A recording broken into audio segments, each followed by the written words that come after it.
खबरदार तक के धर्मानुरागी दर्शक वृंद, खबरदार तक के धर्म क्षेत्र के अंतर्गत आज मैं आपके लिए शिव पुराण पर आधारित प्रत्येक दिन यानी वार की उत्पत्ति और इसके फलाफल से जुड़ी कथाओं को लेकर उपस्थित हुआ हूँ।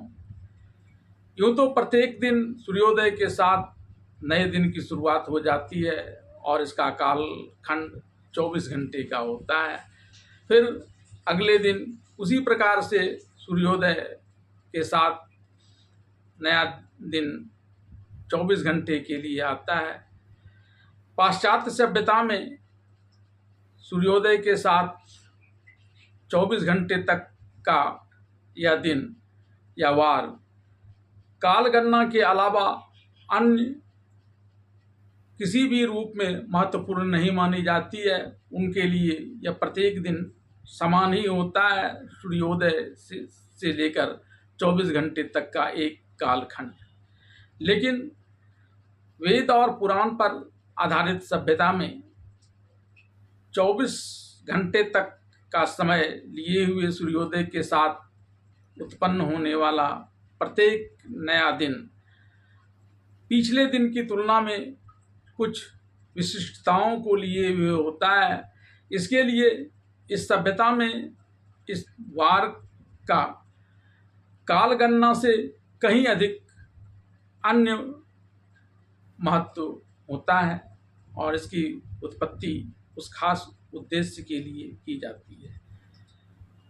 प्रत्येक दिन सूर्योदय के साथ 24 घंटे का जो पिछला कालखंड होता है वह अगले सूर्योदय से लेकर 24 घंटे तक के कालखंड से कई मायने में अलग रहता है। इस दौरान नक्षत्रीय स्थितियां बदलती हैं, उनके अधिपति देवता बदलते हैं और फिर इसके फलाफल भी बदल जाते हैं और 7 दिनों तक इसी प्रकार से ये बदलते स्वरूप में चलते हैं। तदंतर सप्तक के पूरा हो जाने के पश्चात फिर इस सप्तक की पुनरावृत्ति होती चली जाती है। सप्तक के इन 7 दिन या वारों का निर्माण भगवान आदि शिव ने ही किया था और चूंकि ये दिन या वार विशिष्ट रूप में पूजित होने पर कई कष्टों से निवारण करने वाला और मंगलकारी होता है, इसलिए इसे वार कहा गया है। और इस प्रत्येक वार का भगवान शिव के द्वारा सृष्टि निर्माण के क्रम में सृष्टि के निर्माण से लेकर पोषण और संहार तक में बड़ी भूमिका होती है और इसके लिए इन 7 वारों का निर्माण जगत कल्याणार्थ आदि शिव ने ही किया था। आइए जानते हैं कि महाभारत में इस संबंध में सूत जी ने महर्षियों को क्या कुछ बताया है जो सकल जगत कल्याणार्थ है। सूत जी ने महर्षियों को शिव पुराण की कथा सुनाने के क्रम में अग्नि के बिना देव यज्ञ कैसे संपन्न होता है, इस प्रसंग के आने पर कहा कि सृष्टि के आरंभ में सर्वज्ञ दयालु और सर्वसमर्थ महादेव जी ने समस्त लोगों के उपकार के लिए वार अर्थात दिनों की कल्पना की। वे भगवान शिव संसार रूपी रोग को दूर करने के लिए वैद्य हैं, सबके ज्ञाता तथा समस्त औषधियों के भी औषध हैं। उन भगवान महादेव ने पहले अपने वार की कल्पना की जो आरोग्य प्रदान करने वाला है। तत्पश्चात अपनी माया शक्ति का वार बनाया जो संपत्ति प्रदान करने वाला होता है।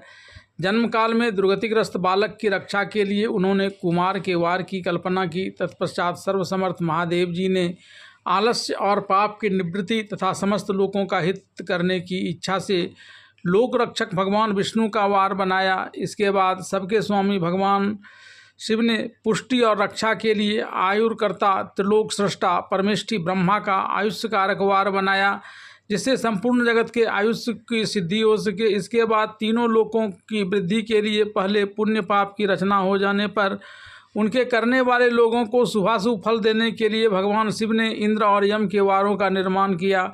यह दोनों बार क्रमशः भोग देने वाले तथा लोगों को मृत्यु के भय को दूर करने वाले हैं। इसके बाद सूर्य आदि 7 ग्रहों को, जो अपने ही स्वरूप भूत तथा प्राणियों के लिए सुख दुख के सूचक हैं, भगवान शिव ने उपर्युक्त 7 वारों का स्वामी निश्चित किया। वे सब के सब ग्रह नक्षत्रों के ज्योतिर्मय मंडलों में प्रतिष्ठित हैं।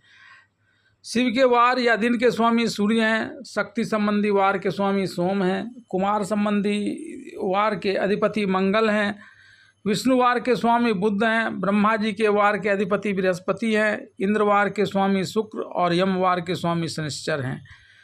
अपने अपने वार में की हुई उन देवताओं की पूजा उनके अपने अपने फल देने वाले होते हैं। सूर्य आरोग्य और चंद्रमा संपत्ति के दाता हैं, मंगल व्याधियों का निवारण करते हैं, बुध पुष्टि देते हैं, बृहस्पति आयु की वृद्धि करते हैं, शुक्र भोग देते हैं और शनिश्चर मृत्यु का निवारण करते हैं। ये 7 वारों के क्रमशः फल बताए गए हैं जो उन देवताओं को की प्रीति से प्राप्त होते हैं।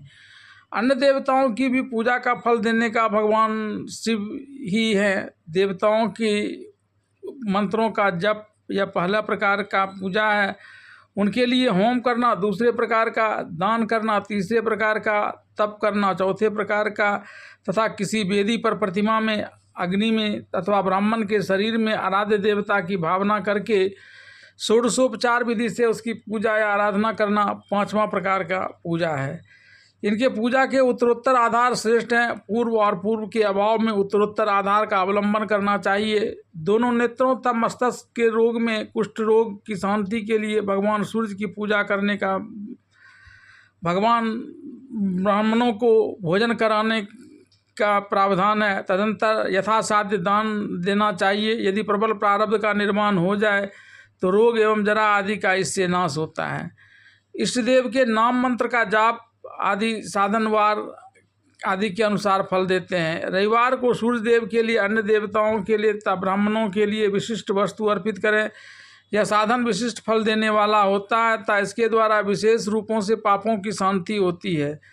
सोमवार को विद्वान पुरुष संपत्ति की प्राप्ति के लिए लक्ष्मी आदि की पूजा करें तथा सपत्नीक ब्राह्मणों को घृतपक्व अन्न का भोजन कराएं। मंगलवार को रोगों की शांति के लिए काली आदि देवी की पूजा करें तथा ब्राह्मणों को मूंग एवं अरहर दाल आदि से युक्त भोजन कराएं। बुधवार को विद्वान पुरुष दधि युक्त अन्न से भगवान विष्णु का पूजन करें। ऐसा करने से सदा पुत्र मित्र और कला आदि की पुष्टि होती है। जो दीर्घायु होने की इच्छा रखता है वह गुरुवार को देवताओं की पुष्टि के लिए वस्त्र, यज्ञोपवीत तथा घृत मिश्रित खीर से पूजन करें। भोगों की प्राप्ति के लिए शुक्रवार को एकाग्रचित होकर देवताओं का पूजन करें और ब्राह्मणों की तृप्ति के लिए षड्रस युक्त अन्न दें। उसी प्रकार स्त्रियों की प्रसन्नता के लिए सुंदर वस्त्र आदि का विधान करें। शनिश्चर अकाल मृत्यु का निवारण करने वाला है। उस दिन बुद्धिमान पुरुष रुद्र आदि देवता की पूजा करें। तिल के होम से, दान से देवताओं को संतुष्ट करके ब्राह्मणों को तिल मिश्रित अन्य भोजन कराएं। जो इस प्रकार देवताओं की पूजा करेगा वह आरोग्य आदि फल का भागी होगा। देवताओं के नित्य पूजन, विशेष पूजन, स्नान, दान, जप, होम तथा ब्राह्मण तर्पण आदि में एवं रवि आदि वारों में विशेष तिथि और नक्षत्र का योग प्राप्त होने पर विभिन्न देवताओं के पूजन में सर्वज्ञ जगदीश्वर भगवान शिव ही उन देवताओं के रूप में पूजित होते हैं। सब लोगों को आरोग्य आदि फल प्रदान करते हैं। देश, काल, पात्र, द्रव्य, श्रद्धा एवं लोक के अनुसार उनके तारतम्य क्रम का ध्यान रखते हुए महादेव जी आराधना करने वालों को आरोग्य आदि फल देते हैं।